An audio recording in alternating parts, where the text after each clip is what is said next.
sejam bem-vindos ao Voz e Visão, o podcast onde a odontologia encontra o empreendedorismo e a inovação.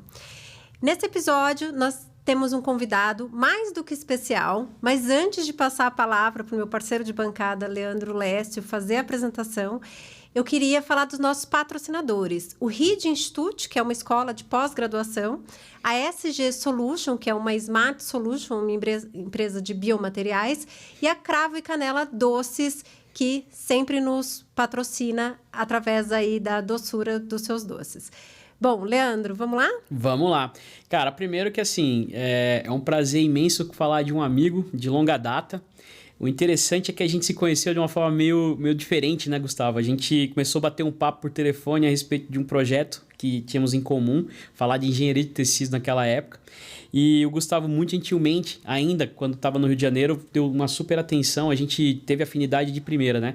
Mas antes, Gustavo, me permita falar um pouco da tua carreira, cara, né? Que, assim, teve um início brilhante, sendo aluno de graduação, de especialização, de mestrado e doutorado na UFO, na Universidade Federal Fluminense, lá no Rio de Janeiro. O Gustavo, que hoje, né, ele ocupa uma das cadeiras mais importantes da Universidade do Missouri, né, na Faculdade de Odontologia da Universidade do Missouri, que também já participou de alguns trabalhos na Europa, está entre os 2% dos pesquisadores mais importantes hoje do mundo, por índices aí mundiais, onde tem uma grande relevância na área de periodontia, de implante, de cirurgia, mas acima de tudo, é um cara que tem mais de 20 anos dedicado aí à pesquisa, à clínica em um nível extremamente alto. E a partir disso, cara, eu queria... Isso é só um overview, né? Uma pequena parte. Um cara que tem mais de 200 artigos. Cara, eu devo estar com 50 e tô feliz da vida. O cara tem mais de 200. Eu queria saber, bicho, da onde você vem? Que alien que é você que conseguiu fazer tudo isso? Você tem a gente tem a mesma idade, bicho. Como que você conseguiu chegar até hoje? Qual que é a tua origem, Gustavo? Fala pra mim. Ô, pessoal, primeiro, boa tarde. Falar o português aí com o pessoal é muito bom e às vezes a gente entra em confusão, em conflito, porque tem o português também de Portugal, que eu vivi um pouco lá. Ora, pois. Bom dia, boa tarde, espero que todos estejam bem, tá bem? Pronto. Pronto, Leandro, eu vou começar com uma frase reflexiva que nós tivemos conversando com uns amigos do Egito e outra pessoa veio da Europa, se não me engano, na semana passada, e eu gostaria de começar a falar um pouquinho sobre mim de uma forma mais abrangente, a dizer o seguinte: a gente conversando na mesa, a gente soltou assim, olha, é engraçado que na nossa pouca experiência de vida, nós conseguimos observar que quanto mais humilde e quanto mais simples a pessoa é, o nível dela, por ela só, é muito alto. E aí você vê os resultados do que aparece, né? Eu estou num mercado que é um mercado difícil a nível de acadêmico, a nível de periodontia, na verdade, que envolve implantes, regenerações teciduais, e o que eu tenho ficado bastante frustrado a nível de conhecimento básico é que a nível mundial a parte básica está ficando passada e eu estou decepcionado a nível mundial com o que as pessoas têm desenvolvido clinicamente. Não estou falando de coisas avançadas, nível de reconstruções de tecido, engenharia que utiliza membranas específicas, PRF, que nós gostamos muito desse tópico, mas eu estou falando de coisas como sondagem, como coisas como muito clínico básicas. attachment loss ou perda de inserção. Eu estou falando de coisas como perda óssea radiográfica, que as pessoas não estão sabendo como avaliar a nível mundial. E pronto. E aí você perguntou como que você tem publicado bastante. As pessoas perguntam se eu consigo dormir. A verdade é essa. É uma pergunta que eu ia fazer. O que você faz da meia-noite às 6, irmão? Eu fiz essa pergunta para uma aluna uma vez na universidade em Niterói. Eu me arrependi de ter feito a pergunta. A resposta não foi boa. Mas imagina. Enfim, eu posso falar para vocês o seguinte, que essas coisas que eu tenho observado a nível mundial têm me motivado como um pesquisador em fazer mais pesquisas básicas, além das avançadas e nível intermediário que a gente já desenvolve.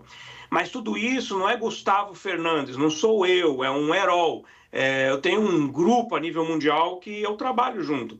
E aí vem aquilo, né, Leandro? Você trabalha com honestidade, todo mundo sendo jogado para cima, o nível de todos elevando, e a gente trabalhando junto com um nível altíssimo. Isso eu posso falar que eu tive na Áustria esse ano, em congressos, eu pude falar, eu cutuquei um amigo de Portugal, falei, nossa, o nosso nível de excelência dentro da instituição é sensacional, perto do que eu vi no congresso.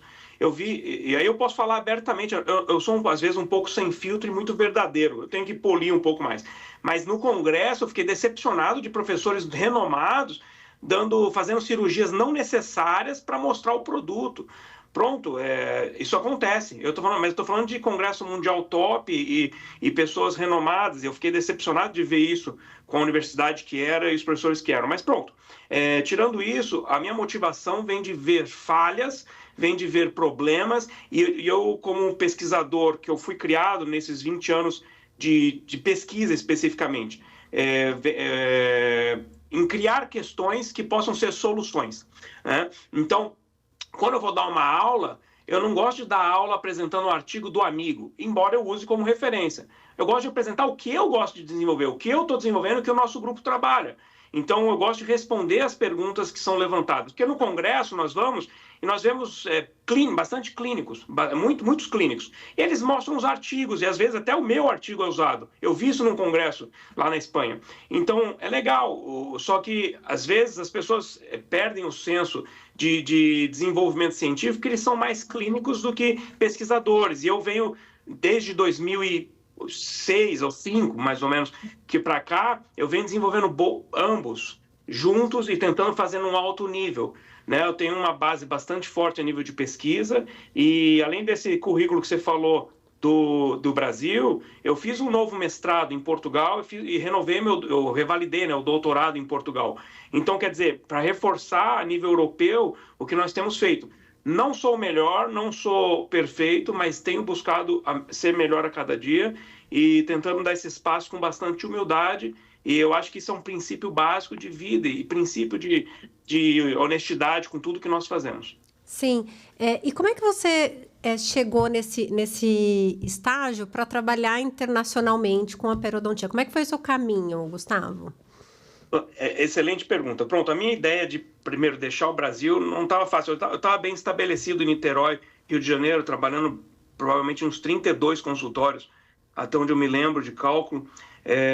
Bastante ativo, trabalhando bastante ao redor do estado. Praticamente eu não tinha vida familiar e social muito pouca. Mas pronto, quando minha esposa estava grávida, claramente a ideia de deixar o Brasil foi deixar o Brasil, de tentar alguma coisa com melhor qualidade de vida surgiu. Então foi aí que eu comecei a ver vias que eu poderia talvez tentar alguma progressão ou melhorar a nível de vida ou qualidade de vida fora do Brasil, e foi isso que me motivou principalmente, foi o principal motivo. Muito Bacana. bom.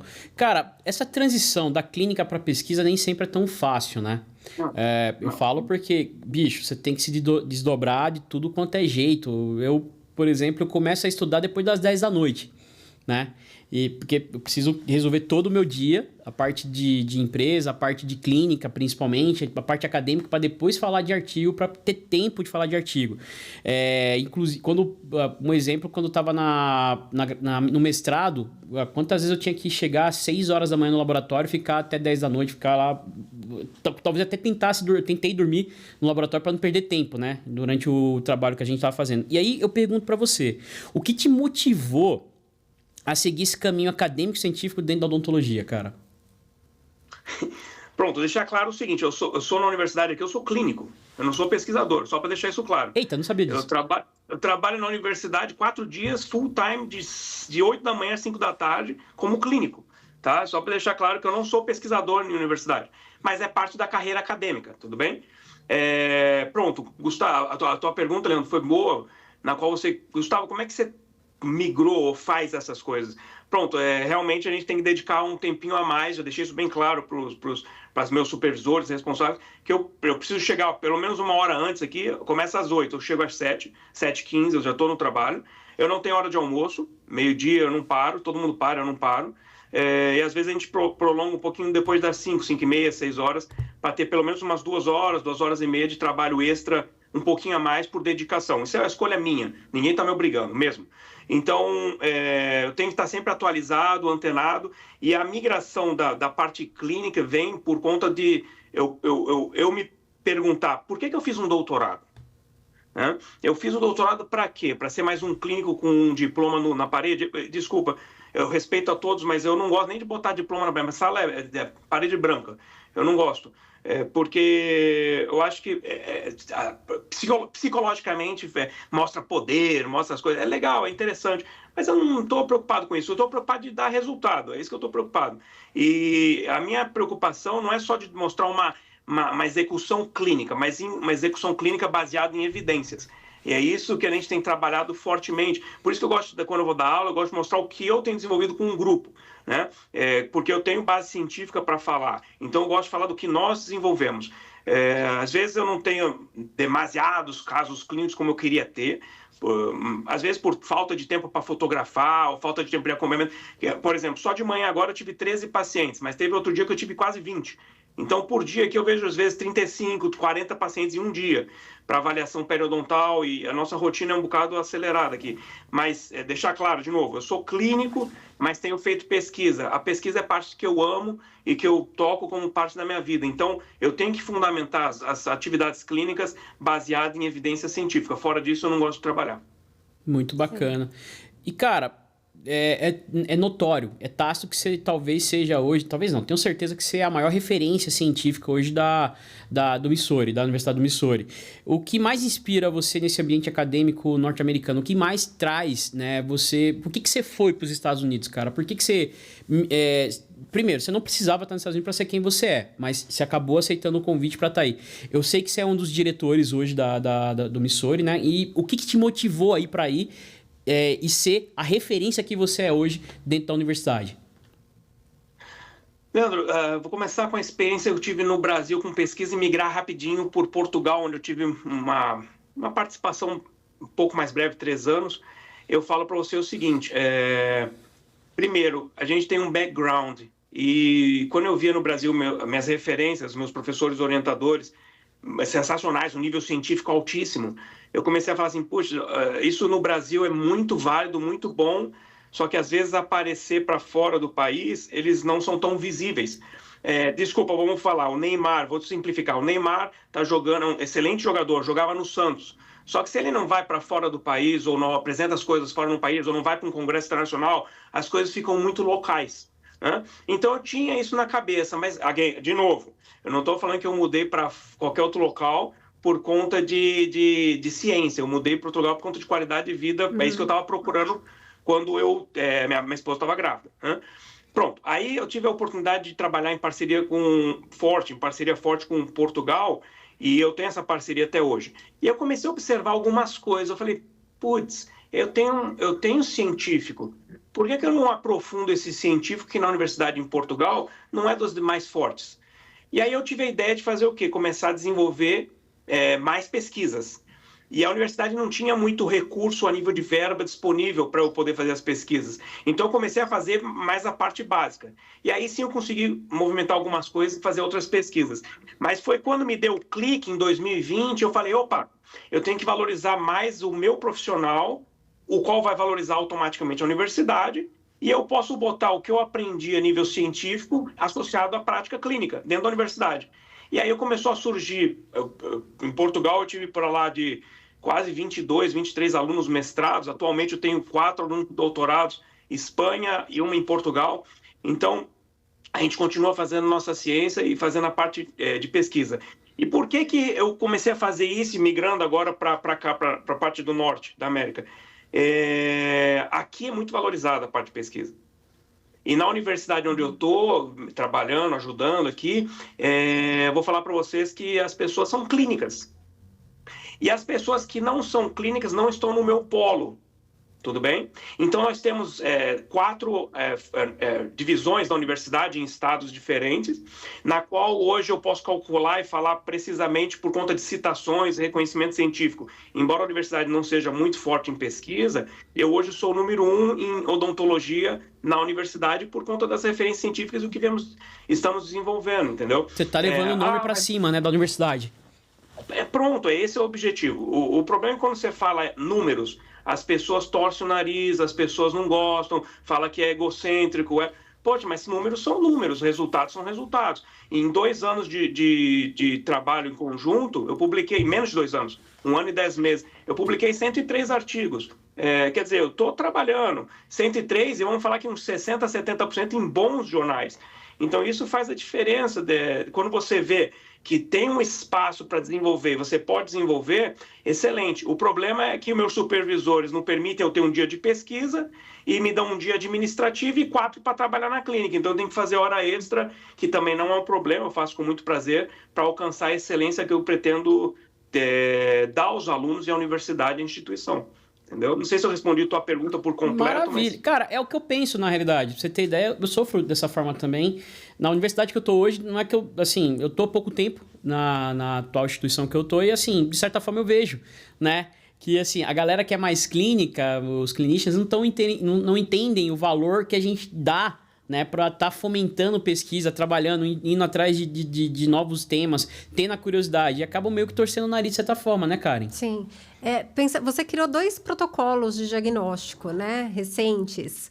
E aí eu queria saber, eu não sou periodontista, tá, Gustavo? Eu sou ortodontista, então se eu falar alguma bobagem, você já me perdoe. Não, mas olha só, a parte básica de que eu faço pesquisa e pergunto às pessoas envolve todos os dentistas, não só pério. Olha que legal, que é importantíssimo, inclusive, né? Que você tem que ter conhecimento básico.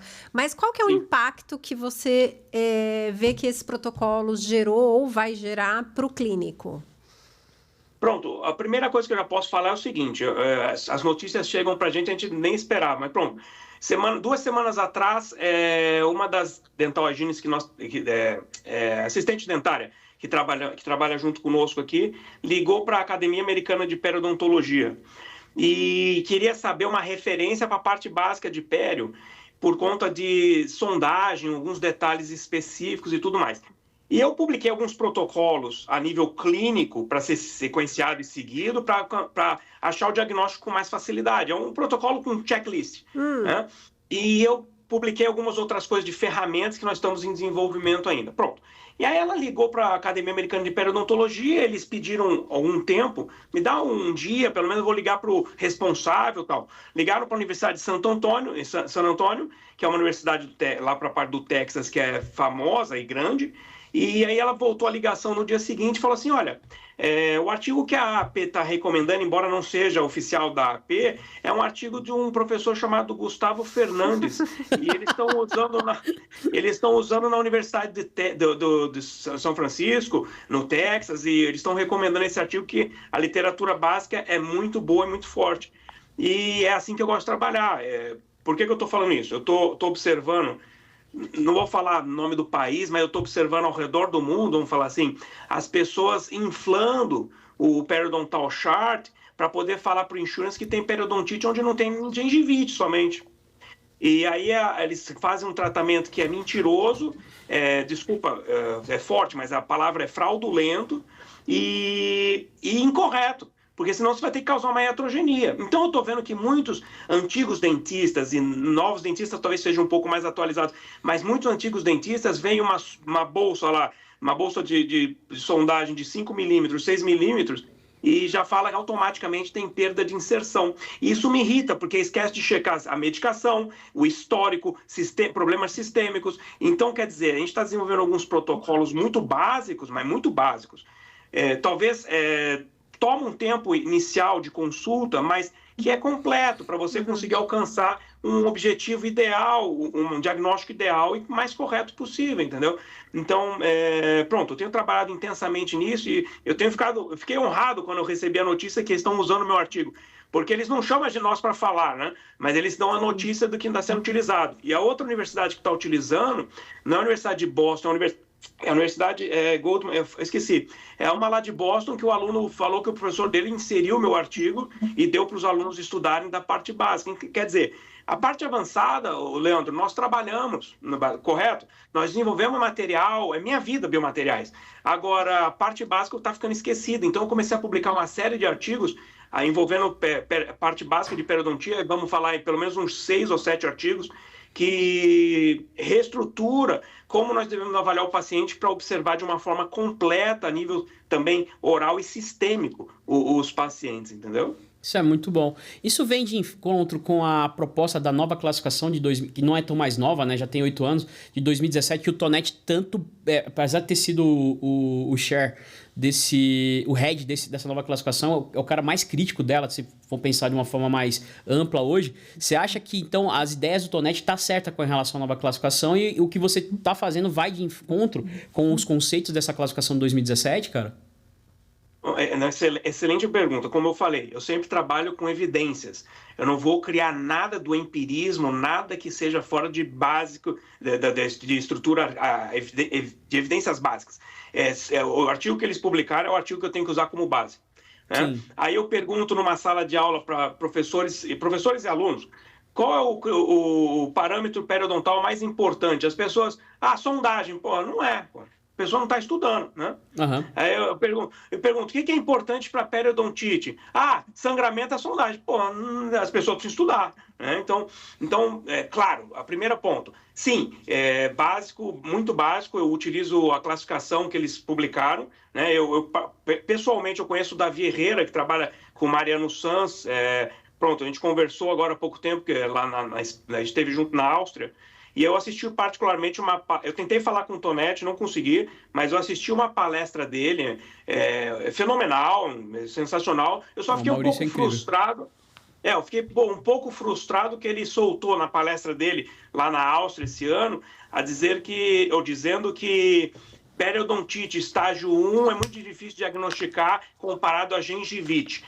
Tudo bem, tem suas dificuldades, mas eu tenho alguns parâmetros que eu estou inserindo nesses protocolos básicos que podem, sim, se ajudar nessa diferenciação. Muito bom. Cara, assim, eu sei que... Eu não sei se faz parte do teu dia a dia, né? Mas a gente está vivendo uma verdadeira evolução com a parte de inteligência artificial, né, cara? Sim. A minha dúvida é o seguinte, qual é o papel que você consegue enxergar, né, em relação ao uso desses recursos de inteligência artificial, né, tanto na questão dos novos biomateriais, desenvolvimento de biomateriais, de pesquisa científica, de uso na academia com relação aos alunos que estão na academia, que estão na graduação, né, os undergraduates, bem como você enxerga algum futuro, né, do uso desse tipo de tecnologia, tanto no implante como na pério, cara?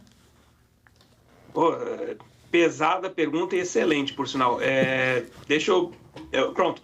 A gente desenvolveu uma ferramenta aqui que no início, para periodontologia, parte básica, de novo, eu comecei a considerar isso um AI, que tinha uma ajuda eletrônica e tudo mais. Só que aí na discussão que eu tive com os revisores, eles me convenceram que isso não era AI, era mais um algoritmo, um algoritmo. E aí eu respeitei, e é verdade, eu tive que aceitar, eu retirei a parte AI do artigo e mantivemos como um novo algoritmo, porque nós temos uma sequência de encaixes que permite chegar à classificação e obter um risk assessment nessa ferramenta. Eu estou desenvolvendo essa ferramenta ainda. E aí o ponto é o seguinte, se a pessoa hoje não está utilizando alguma plataforma, como o ChatGPT, que é o mais básico, de AI, hoje a pessoa está para trás. Tá furada, né? E o melhor ainda, eu vou falar para vocês, eu tenho software que reconhece quando tem um elevado uso de AI e ele me ajuda nas revisões de artigos, por exemplo. Então, hoje você tem o AI para te ajudar de uma forma positiva ou negativa. Assim como a internet pode ser boa e ser muito ruim, né? Uma faca de dois gumes, né? Construtiva ou destrutiva, né? Então, a gente pode partir do princípio que, se não tiver hoje a inserção do AI, na academia as pessoas vão estar para trás. Hoje nós temos já softwares de AI que estão sendo testados que fazem todas as mensurações periodontais rápidas para nós, entendeu? Tem alguns questionamentos por avaliação de panorâmica que eu não gosto, mas pronto.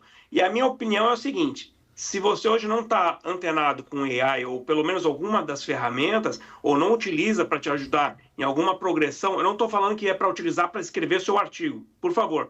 Não estou falando que é para escrever um texto que vai ser publicado formalmente. Não estou falando que você tem que usar o AI para ele ser mais inteligente que você. Ele só processa as coisas muito mais rápido. Eu acho que você tem que desenvolver, o aluno tem que desenvolver, e eu estou vendo o aluno perder esse potencial. Principalmente a questão do senso crítico, né, cara? E pronto. O que eu tô vendo é o ChatGPT ser muito bem utilizado, absorver todas as ideias, ser muito mais inteligente que o ser humano, onde não devia ser. Ou, inteligente não, desculpa, é errado essa palavra. Talvez ser mais rápido, mais eficiente. E o problema é que o que nós tomamos um dia para desenvolver, ele desenvolve em 5 minutos ou menos. Então, nós temos que estar antenado com o AI, porque ele tem que ser submisso e entender o que nós precisamos. Só que os alunos dentro da academia, desculpa a expressão, vou tentar ser o mais polite possível, estão ficando, qual a palavra para... Não desinformado, mas preguiçosos. Pronto, menos agressiva essa palavra. Eu pensei em outra muito mais vulgar, mas beleza. Eu não queria falar outra porque é pesado, mas eles estão ficando preguiçosos. Você fala assim, olha, o que você acha que pode fazer? Ele vai e consulta o ChatGPT. Pô, o aluno tem que raciocinar. Um ponto bom, se ele usa o ChatGPT para estudar e aprender, excelente. Exato. O problema é quando ele não quer aprender e só usa o ChatGPT. Pô, ele me dá raiva. Entendeu? Mas, em geral, vou te falar uma coisa que eu gosto bastante, que o nível acadêmico e exigência daqui, comparado com Europa e Brasil e outras, é maior na Pério. É muito maior. Isso é muito bom então, saber. Quer dizer... eu gosto muito, porque eu trago, Leandro, vamos ser sinceros, quantas pessoas no Brasil, ou falando de dentistas no Brasil inteiro, tem uma sonda periodontal no kit de avaliação?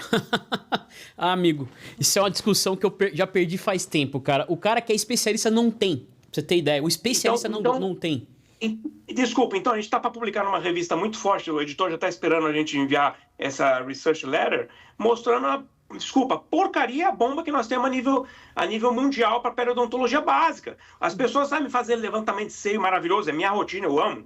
Sabem fazer reconstruções de blocos, mas você fala de sondagem.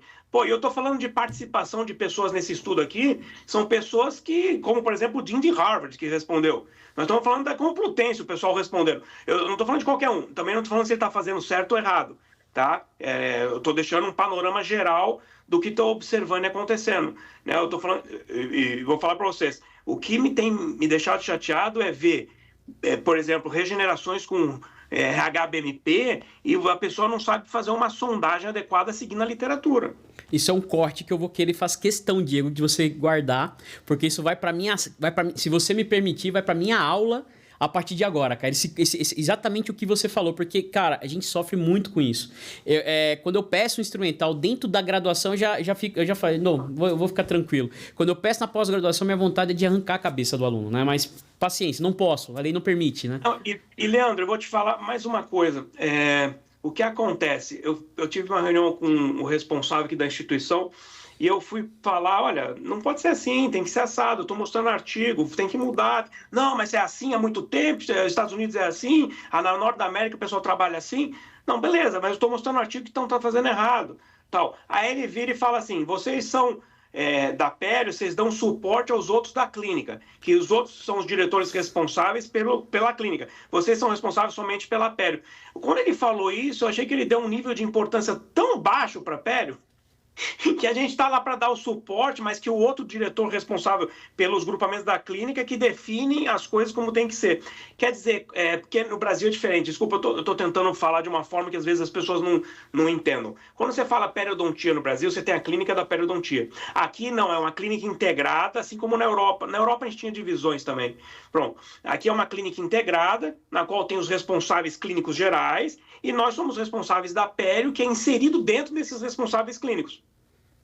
Ou está submisso a esses responsáveis clínicos. Se eles decidirem que o teu diagnóstico não está certo, pois eles não sabem Pério, mas já aconteceu isso aqui.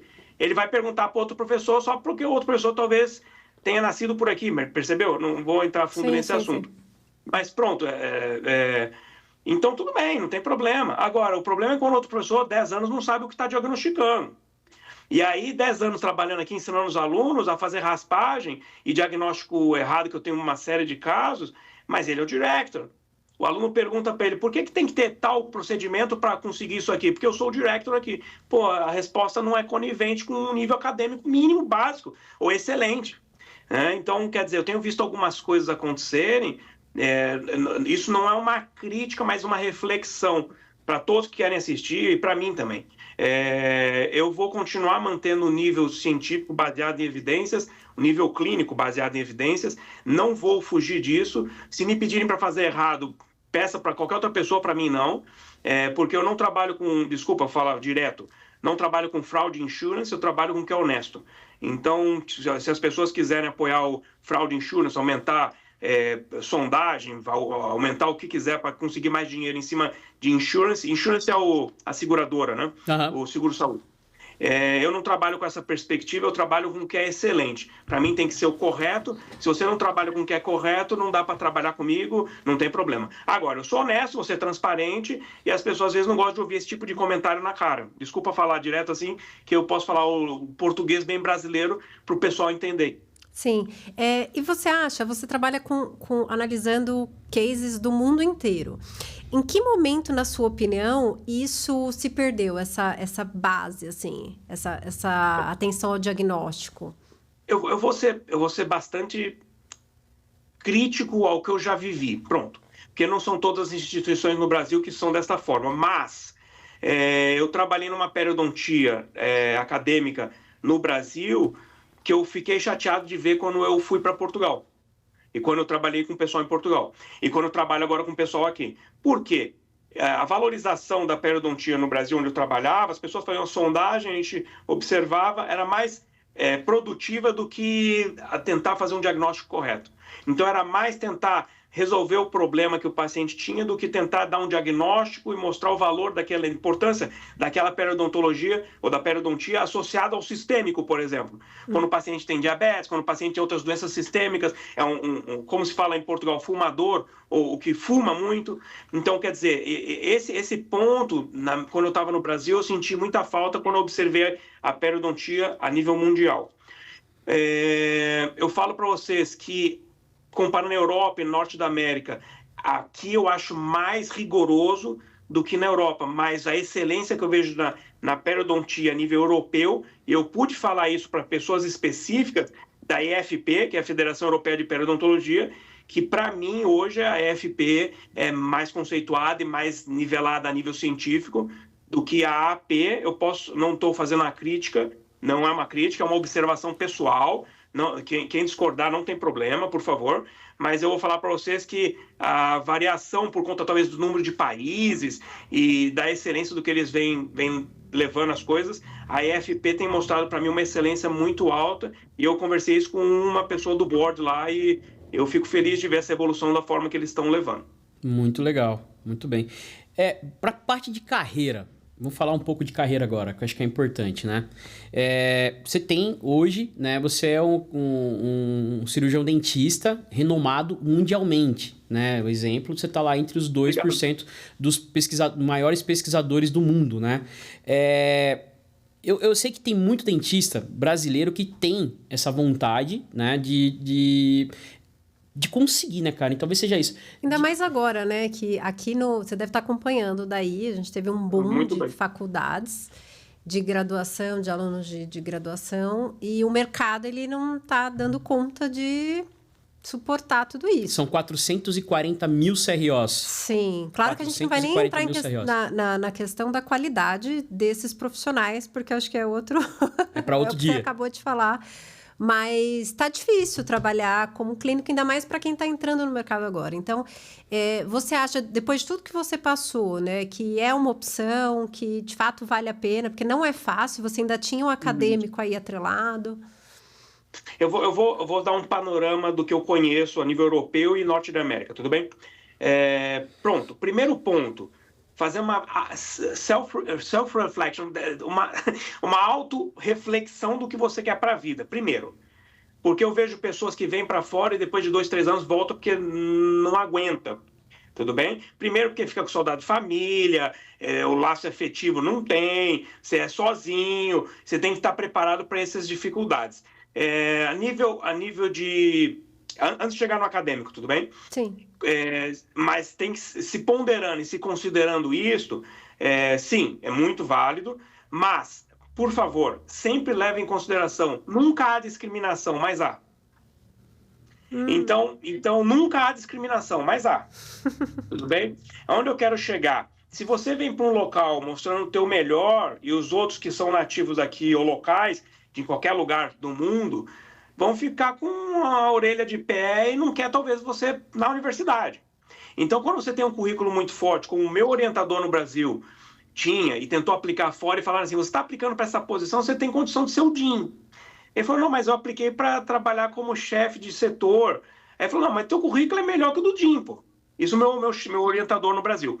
Então, quer dizer, você observa que eles não estão, às vezes, preocupados de progredir muito, mas estão preocupados de manter um bom nível social e financeiro e o poderio de falar que eu sou o chefe do setor, director, babá, e não estuda. Então, quer dizer, eu tenho visto isso, não posso, diferente da experiência que eu tive com professores em Portugal. O grupo que eu trabalhei em Portugal, e trabalho ainda, é sensacional, sensacional. Eles estão a todo momento atualizados, estudando, eles estão observando todos os guidelines e todas as publicações relevantes da EFP, por exemplo, diferente do que eu tenho observado em alguns grupos no Norte da América, na qual eu posso falar para vocês, você mostra atualização, eles falam que estão 10 anos trabalhando assim e não vão aceitar isso daí. Nossa. Aí você fala assim, mas vocês estão ensinando errado. Tá errado o que vocês estão fazendo. Ah, mas trabalha assim porque... Aí ouvi isso, sem nomes e sem local no mundo, mas pronto, eu ouvi essa frase assim... Não, mas o paciente não tem essa sondagem que vocês estão observando no nível da pele, mas a gente bota um pouquinho mais para cima só para dar uma maior atenção para ele. Aí eu olhei, parei assim, olhei... Eu falei, pô, mas isso é fraude, pô. Aí você sabe que o pessoal ama quando fala na cara essas coisas, né? E aí o que aconteceu? Ele está justificando uma coisa para receber mais do insurance, tudo bem? E sequencialmente falar que está dando mais atenção para o paciente. Pô, mas é mentiroso. Se você fizer esse tratamento que você está cobrando, você está fazendo iatrogenia. Então, quer dizer, eu não consigo trabalhar dessa forma. Em Portugal, isso é menor. Por exemplo, no grupo que eu conheço lá e trabalhei lá. Porque o paciente não depende, às vezes, do insurance. E o preço da universidade é muito acessível. Então, o paciente paga o tratamento que vai ser feito e a gente trabalhava de uma forma adequada. A calibração dos professores era bastante harmoniosa e trabalhávamos muito bem todos juntos. Quer dizer, eu trabalhei em Portugal numa das melhores equipes a nível de universidade lá. Né? Éramos 4 professores, sensacional. É um muito bom ambiente mesmo. menos competitivo, então. Europa. Então, eu ouvi essa frase. Obrigado por trazer essa frase à tona. Ninguém aqui está em competição. Falaram assim, excelente, pô, mas por que você não precisa estudar? Uhum.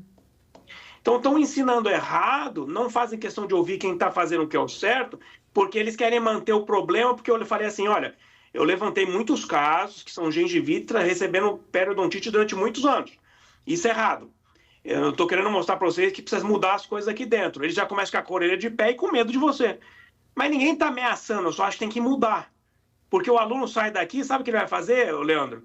Vai para o consultório fazer igual fazia aqui na faculdade. É o que aprende, costume de casa, ela vai à praça, né? Sim. Então, quer dizer, o aluno paga uma universidade que é caríssima, no Norte da América aqui, dependendo da instituição, 100 mil por ano, Jesus. 4 anos, tudo bem? Fora pagar moradia, as coisas que precisa pagar. E para receber informação que não está baseada em evidência, mas está no achismo do professor que quer considerar aquilo raspagem para ganhar dinheiro, pô.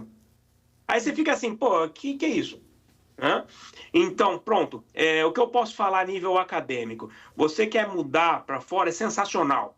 Eu tenho conhecidos, particularmente, sensacionais os professores, eu conheço alguns, e que deixaram o país do exterior e voltou ao Brasil por conta de dificuldades, às vezes, de família, ou saudades, ou dificuldade no mercado externo, de poder desenvolver um bom trabalho, porque aqui, desculpa a expressão, como no Brasil também tem, é muita politicagem, tá? É muita politicagem, é muita, demais. Assim, mas tudo bem, nós temos que saber ser, e é a palavra que eu deixo para qualquer um que ouvir esse podcast, não é? Nós temos que ser resilientes, suportar as dificuldades e, sim, pensar assim, olha, vale a pena, vai valer a pena ou vale a pena, mas eu vou fazer o meu melhor independente de qualquer outra coisa. Porque há dois meses atrás, um mês atrás, eu estava num conflito tão grande por conta de pessoas que não querem seguir a literatura e fazer o que acham que tem que ser feito, que eu estava entrando já num piripaque já de precisar talvez ir para um psicólogo. E que ambiente de trabalho é esse? E eles usam um termo aqui chamado ambiente tóxico. E é isso mesmo. E aí levantam falando que eu estou em competição. Só porque publiquei 103 artigos em 1 ano e 10 meses? Trabalha, porra! Exatamente. Exatamente. Leandro, desculpa, só para você saber, eu tenho um número que eu boto no registro aqui para todos os alunos, eu tenho uma notificação para cada aluno que eu atendo e cada paciente, sem repetição. Eu observei 4.500 e alguma coisa pacientes em 1 ano e 10 meses. Pô, não é normal, é muito paciente. É muito. Não é normal. Então, quer dizer, eu estou sobrecarregado e quando eu passo isso para os supervisores, eles falam, não, você é um clínico aqui, você não é pesquisador. Eu falei, tudo bem, mas eu estou sobrecarregado. Aí você vê o outro trabalhando muito menos que você, talvez 50% menos, e você sobrecarregado e o pessoal não fala nada. Tudo bem, tranquilo.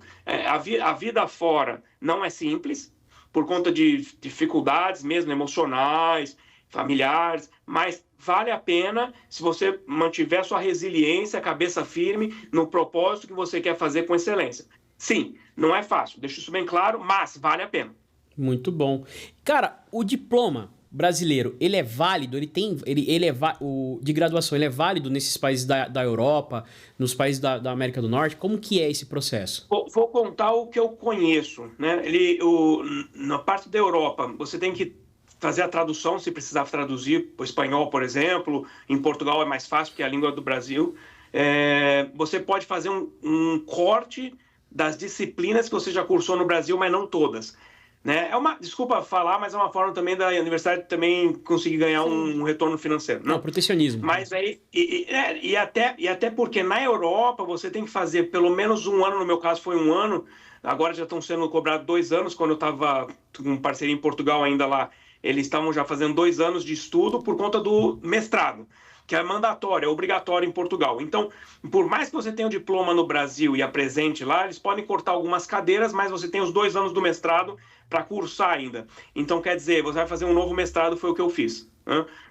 Fora de lá, aqui para o exterior, dos Estados Unidos, Canadá, Norte América, eu falo para vocês que não vai ter tanta validade, mas eles fazem uma equivalência que tem uma forma de equivalência que faz a ponderação para achar o score que você teve no Brasil e ter o teu score aqui. Mas não vale para você apresentar na universidade e falar assim, quero ser dentista, quero cortar disciplinas. Não, é só para você tentar fazer o ranqueamento e conseguir aplicar em pós-graduações. Eles usam o teu diploma do Brasil como dentista do Brasil. Sim.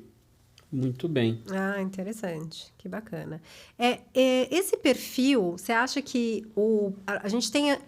Aqui no Brasil, né, a gente sempre ouve falar, e de fato que a gente tem uma das melhores odontologias do mundo. Né? Tanto, acredito que, não sei a parte periodontia, mas na estética isso é muito forte. Sim. Então, a gente tem grandes referências aí, né, que trabalham no exterior, que criaram, a gente vê palestrantes diversos indo para vários congressos, etc. Daí de fora, você tem essa percepção, porque o que a gente às vezes escuta, né, no mundo da fama é uma coisa e na realidade, nos bastidores, é outra. Se você tem essa percepção estando aí também? Pronto, eu vou deixar bem claro e ser bem honesto com todos que estão ouvindo aí. Primeiro, a odontologia no Brasil é uma das melhores do mundo. Tá? Uhum. Eu tô comentando a parte específica do que eu tenho vivido e tentando melhorar as coisas mais básicas, porque o nível avançado as pessoas querem aprender a fazer bem. Reconstrução, seio maxilar, isso é nível mundial. Agora, no Brasil, contexto dentista e formação, tudo bem, tem muita coisa questionável, mas o nível de dentistas que nós temos no Brasil, e eu trabalho com, graças a Deus, eu trabalho com uma boa gama deles, Leandro, o Sérgio Can, trabalho com o Juli, eu trabalho com um bocado de gente do Brasil extremamente competente, que se vier para o país aqui, eu fico às vezes com vergonha de trazer para mostrar o que eles podem proporcionar. Tudo bem? Eu estou falando porque eu trabalhei em parceria com 2 anos na Universidade de Michigan, universidade top no mundo, e eu posso falar para vocês que eu conheço bem lá como é que funciona. Né?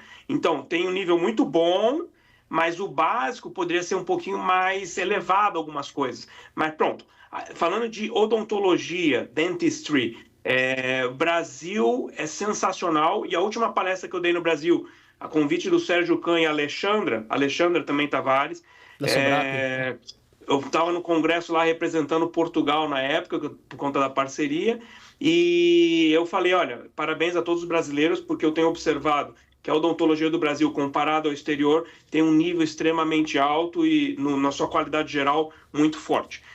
Só para fechar aqui, tirando essa parte avançada e de estética, que eu também gosto bastante, a Europa tem um conceito mais conservador. Sim. Tudo bem? Então não vai fazer faceta, laminado, veneers toda hora. Eles são mais conservadores. Segundo ponto, por experiência própria. A mordida do europeu, em algumas regiões, é extremamente mais forte e rígida do que... Forte seria o termo mais adequado.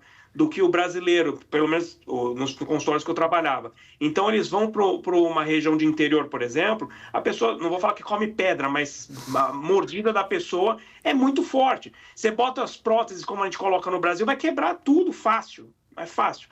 Pronto. Comparado à América, eles gostam dos dentes extremamente claros e muito brancos. Eu já não gosto desse tipo de estética, mas eu respeito. Né? Eu gosto da estética mais a nível europeu, que é uma estética mais natural. E no Brasil a gente encontra das duas filosofias, né? Uma estética mais europeia ou uma estética mais clara, branca, como Norte América. Pronto, então isso varia bastante. Mas, para fechar o teu ponto, os dentistas brasileiros hoje estão nivelados entre os melhores do mundo. E isso faz uma linka com a próxima pergunta que eu quero te fazer, cara. Você acredita que exista, né, uma oportunidade bacana, né, para os brasileiros, a exemplo no próprio Estados Unidos, né, na própria América do Norte, só que, lógico, deve ter alguns desafios, né? E eu pergunto para você, o dentista brasileiro tem excelência no trabalho, ele tenta exercer a profissão no território americano. Quais são os desafios que ele vai encontrar? Você quer que eu fale a verdade? Quero. Mesmo? Opa! Vamos lá. Pronto. Se você chega na universidade, desculpa, vou ser bem sincero, eu sou brasileiro, eu posso falar. Tá? Você vai na universidade, tem muitos brasileiros já fazendo pesquisa, alguma coisa, e você tem um currículo talvez um pouco mais forte, eles vão tentar te bloquear e não deixar você entrar. Pronto. Meu Deus. Estou sendo bem claro, direto, straightforward. Ou você entra no jogo que eles precisam e todo mundo vai trabalhar junto e crescer junto, ou você vai ser bloqueado não por eles, brasileiros, mas por estrangeiros ao redor. Por quê? Você vai ser uma ameaça e competitividade dentro da academia para crescer em cima deles. Uhum. Nossa. Eu tô sendo bem direto. Por outro lado, tem um grupo de brasileiros que é sensacional de estar junto, trabalhar e fazer as coisas funcionarem. Pronto. Então, quer dizer, eu não posso generalizar, como eu também não posso falar que são os brasileiros o problema. Não são. Porque o problema, às vezes, são os próprios nativos ou pessoas de outros países que também estão na universidade e, querendo ou não, é competição o dia inteiro. Sim. E aí o problema Gustavo, eu vou falar por mim, porque publicou um monte de artigo, tá vendo um monte de paciente, recebi professor do ano passado, recebi em Michigan participação lá, professor do mês, só o meu departamento tem 72 professores, tinha. Então, quer dizer, começa a observar provoca bem as pessoas, coisas, né, Gustavo? aí as pessoas começam a te amar, ou não querer que você esteja próximo ou em competição. Eles estão torcendo para que você saia fora, para elas não perderem a chance de crescer na tua frente. Eu acho que essa não poderia ser a mentalidade. Né? Esse professor trabalha bastante, trabalha bem, trabalha com honestidade. Pô, vamos tentar trabalhar com ele. Mas não é assim que funciona, infelizmente. Então, Leandro, dificuldades tem. Como eu falei, vou usar de novo. Nós temos que ser fluido como a água. Nós temos que ser totalmente resiliente. Se você ficar preocupado com isso, você vai parar no tempo e vai ficar na lama. Pronto. Eu vejo isso e eu tento tratar isso de uma forma que eu falo assim, vou continuar fazendo o meu e sendo honesto e trabalhar com honestidade e trabalhar duro, e é o que eu tenho feito. Agora, todos estão dispostos a chegar às 7 horas da manhã, não ter hora de almoço e... eu não sei, depende. Né? É o lance do politician, né? Você acaba tendo que respeitar bem essa questão do termo politician, no final das contas, é isso? Pronto, isso é no mundo inteiro, não é só fora, ou no Brasil muito também, pronto, mas eu acho que, independente de qualquer coisa, eu estou dando a minha opinião, se alguém discordar, não tem problema, por favor. Por favor, com respeito que eu estou falando aqui, tá? Depende da experiência de cada um, mas eu já vi cada coisa em academia que poderia ser muito diferente para a progressão e melhoria de todos. Mas, enfim, nós temos que ser, de novo, nós temos que ser resilientes, Leandro. Nós temos que trabalhar duro e fazer o melhor. Eu estou hoje fazendo o melhor, não é para o meu ego, não é para falar que quero manter meu emprego, porque os outros estão mantendo emprego aqui e não fazem 1/3 do que eu estou fazendo, ou nem 1/5. Então, quer dizer, não é por isso, mas é por conta de querer trabalhar com honestidade e falar assim, pô, eu tenho que mostrar aqui fora da onde que eu vim, o que eu aprendi e como que eu posso mostrar o melhor do Brasil onde eu estiver. Né? Não é porque eu sou amigo do Luiz Inácio Lula da Silva, ou sou amigo, não sei se pode falar nome, mas pronto, ou sou amigo do Bolsonaro, porque eu não sou político, desculpa, vou ser bem sincero, eu não sou político. Eu não acompanho política, não sou político, pronto. Mas uma coisa eu tenho, meu pai me ensinou como princípio: trabalha duro para chegar onde você precisa chegar. Trabalha duro para fazer as coisas valerem a pena, para justificar o que você ganha e para que a roupa do teu corpo tenha valor. E a comida que está na tua mesa você possa não só ter para comer, mas que você possa também partilhar com seus amigos e colegas e as pessoas. Então eu trabalho duro para poder fazer o melhor, para mostrar de onde eu vim e para mostrar os princípios básicos de vida que poderiam ser bons para todo mundo. Muito bom. Bacana. Eu posso fazer uma última pergunta, no bloco final? Cara, você criou o GF10 Foundation, não é isso? Me explica o que é o GF10 Foundation, o que te motivou a criar e qual é a missão central dessa fundação, cara? Pronto, ainda está no draft, estou nos rascunhos ainda, porque eu não tenho tempo de fazer isso avançar um pouco mais rápido, eu não tenho tempo mesmo. Mas a ideia do GF10 Foundation é você aprimorar a nível científico e suportar pesquisadores ao redor do mundo, né? Ainda a gente precisa... Estou engatinhando, estou formulando, mostrando as coisas, porque tudo que eu estou desenvolvendo eu vou colocar na fundação, né? Porque a ideia é as pessoas terem um suporte científico de qualidade, não só financeiro, mas também de acadêmico, por exemplo, de ter intercâmbios, poder fazer as coisas. A ideia é essa da fundação. Mas, por enquanto, essa fundação é só um draft que eu estou fazendo, tá? Já está o website no ar, nós temos as coisas todas, mas ainda está engatinhando, mas essa é a ideia, de fazer a ciência valer a pena de uma forma honesta e científica. Ah, que bacana, cara. Que bacana. Excelente, sensacional, viu, Gustavo? Muito obrigada aí pelas suas considerações, pela sua contribuição. Queria que, para encerrar, você deixasse aí uma dica, uma tacada final aí para quem assiste, principalmente para quem está entrando agora no mundo da odontologia, para os recém-formados. Principalmente depois de tantos prêmios que você ganhou, cara, o que você pode falar para essa nova leva de pesquisadores, né? A galera que está começando agora, o que você pode deixar aí de brainstorm para essa galera, para que eles possam seguir o caminho que você seguiu e ter o mérito e toda a relevância que você tem hoje no mercado, cara? Pronto, vou começar a falar para os novos recém-formados, não só recém-formados, talvez os formados há muitos anos já, que precisam recapitular as coisas muito básicas. Mas eu começo falando assim, update. Eu tive uma conversa com uma universidade na Califórnia e uma das coisas que me perguntaram foi o seguinte: poxa, mas caso você venha aqui colaborar conosco, o que você acha que poderia ser melhor? A nível internacional, a nível Estados Unidos, Canadá, a nível europeu, as pessoas precisam estar com os artigos atualizados. Então, a primeira coisa que eu falo para todos, em geral, é estudar um pouco o básico e o avançado, não só o avançado. Porque as pessoas vêm à odontologia e querem tratar para ganhar dinheiro e esquecem muitas coisas. Mas eu tenho princípios básicos que tem que ser feito com normatização. Às vezes, dentro da academia, é mais fácil do que no dia a dia da clínica. Eu sei disso. Mas eu estou tentando desenvolver alguns protocolos para tornar isso aplicável, talvez com maior rapidez, dentro da clínica. Para os novos formados, estudar bastante, né? Eu tenho uma metodologia de ensino na qual eu falo para os meus alunos: vocês devem ser os melhores impérios fora da universidade. Essa é minha intenção. E outra coisa, eu ensino vocês para serem melhores do que eu. Mas aí vocês têm que estudar muito toda hora, todo momento, estou todo momento lendo. Vocês têm que trabalhar bastante, vocês têm que estar antenado e atualizado o tempo inteiro, e vocês devem ser melhores do que eu. Porque vocês sendo melhores do que eu é a consequência do meu trabalho, do que eu faço. Porque eu vejo muito o professor que é clínico fora e não ensina correto os alunos, ou não ensina tudo que precisa por competição de mercado. E eu não trabalho nessa metodologia. Tudo bem? Também não estou julgando que está errado ou que está certo, é minha opinião, né? E para pesquisadores, estar envolvido em pesquisa não é uma coisa fácil por conta do suporte financeiro, que às vezes é muito baixo. Não só no Brasil, como fora também, tudo bem? É muito baixo. Então, hoje você tem pesquisadores que a gente sabe que, por exemplo, eu vou dar um exemplo de amigos que eu conheço da Universidade de Michigan. O salário de um pesquisador top é menor do que um salário de um clínico médio. Então, quer dizer, você ser um clínico fora, talvez valha mais a pena, ser um clínico na academia vale mais a pena do que somente fazer pesquisa. Então, se você puder associar para os novos recém-pesquisadores ou novos pesquisadores, associar clínica e pesquisa seria o sensacional, e é isso que eu defini para minha vida, levar os dois num nível alto, tentando ser alto, melhorando a cada dia, né? Sabendo que também erro, não sou perfeito, pronto.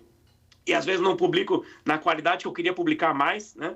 Melhor, vamos falar assim, mas a dica que eu dou é, vocês devem trabalhar e, se possível, associando os dois.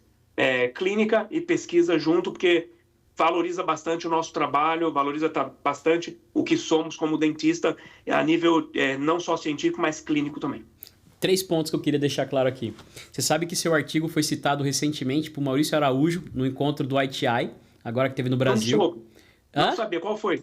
Não sabia. O que você publicou com o Sérgio, da revisão sistemática do Sérgio. Que foi citado, ele foi um dos principais artigos que ele falou. Ele falou em alto e bom tom, depois de ter dado uma patada em Deus e o mundo lá, falou, vocês não vão ler, eu sei que vocês não estão com saco para isso, mas tá aqui, ó. E ele citou, apareceu, na realidade, na referência bibliográfica, no final da aula, o teu nome e o nome do Sérgio, lá no encontro do ITI Brasil, né? Que foi agora no começo do mês. A gente estava lá, eu e o Sérgio, a gente participou. Primeira coisa, um cara como o Maurício Araújo citando, já sabe que o negócio é outro nível, né? Segundo ponto, eu acho que esse legado que você deixa de pedir pro aluno ser melhor do que você, cara, mostra a grandiosidade que você tem como um profissional. Porque, assim, eu acho que a gente não faz pra gente, né, cara? A gente faz pro universo, a gente faz pro mundo. E aí, eu adoro quando eu vejo um aluno meu que se tornou melhor do que eu, um aluno de pós-graduação, um cara que ele consegue debater e me superar nos argumentos, né, cara, que não é algo tão simples. E isso não tem preço pra mim, no final das contas, porque mostra que eu fiz alguma coisa certa. Eu estimulei aquele cara, né? Isso pra mim é um ganho maior pra mim. Se o cara é melhor do que eu, pra mim eu tô feliz, porque significa que alguma coisa a gente fez certo. Então, essa história do legado que você deixa, pra mim, só brilhanta mais ainda a tua grandiosidade como profissional. E terceiro, falar que eu sou um grande fã do teu trabalho, tenho orgulho de ter publicado, acho que a gente tem 3 ou 4 artigos juntos agora, né? Tem mais alguns saindo, e não podia deixar aqui de agradecer, né? O carinho, a disponibilidade e a humildade que você tem em sempre estar disposto a conversar comigo, com esse cara aqui que sempre tá te enchendo o saco, mas acima de tudo, cara, que te admira bastante, né, Karen? Com certeza. Muito obrigado. Não, Leandro, só complementando o que você falou, isso é filosofia de vida, é minha, não quero que ninguém me imite nisso, mas eu acho assim, eu aprendi que a gente tem que ser sempre humble, humilde, né? E você sendo humilde, você não aprende só com quem é maior que você aprende também com quem às vezes é teu aluno. Então, no dia a dia, a minha interação com os alunos é interessante que eu consigo aprender o que cada um está entendendo do que eu estou explicando. E eu meço, eu faço métricas, porque eu gosto de estatística, então eu faço métricas para saber se o aluno está progredindo ou não. E aí eu tento entender, sem ele saber, qual a dificuldade, qual o problema, onde que eu posso melhorar. Então, essa é uma análise minha, mas não só clínica ou de dentista, mas é uma análise também que eu vejo coisa que eles fazem de comportamentos que eu vejo. Isso eu não concordo, isso eu não gosto, e isso pode ser bom para mim. Então, quer dizer, a todo momento, como uma pessoa reflexiva do que pode ser melhorado ou não, eu estou sempre aprendendo. Então, isso também é uma mensagem que eu deixo para todo mundo que quiser ouvir. Você deve aprender com bastante humildade todos os dias, porque às vezes nós aprendemos com um vento que nem fala. E às vezes nós não conseguimos entender o que os grandiosos estão a falar. Então, a gente tem que ser sempre humilde e aberto ao entendimento, e isso eu acho que faz parte de filosofia de vida. Ninguém precisa seguir, mas é uma sugestão. Muito bom. Com certeza, uma troca, né, Gustavo? Concordo plenamente. Sim. Aí. Quer encerrar? Sim. Gustavo, onde que a gente te encontra? Caso algum dos nossos queridos amigos que estão assistindo, que estão ouvindo, quer falar contigo diretamente, onde que eles te encontram, cara? Cara, me encontrar é a coisa mais fácil do mundo. É só bota no Instagram lá, o @Gusti Fernandes, com S, né? Porque aqui o pessoal às vezes bota tudo Z, não. G-U-S-T Fernandes, com S. E quem me escrever mensagem eu vou responder, porque eu trato todo mundo igual. Eu não faço diferença. Eu vou tratar o político famoso, como a gente tratava no Brasil alguns, e como eu vou também dar o tratamento a pessoas que estão recém-formadas ou estão em processo de graduação da mesma forma. Eu vou dar atenção para todos. Então, só me envia uma mensagem que eu vou dar essa atenção toda. Muito bom. E é isso, pessoal. Esse é o Voz e Visão, né? Trazendo sempre relevância, trazendo profissionais do nível do professor Gustavo Fernandes, que, como eu falei, está entre os 2% apenas, né, dos maiores pesquisadores e mais citados do mundo. A gente vê vocês no próximo episódio. Um forte abraço e até lá. Muito obrigado. Obrigada, viu, Gustavo?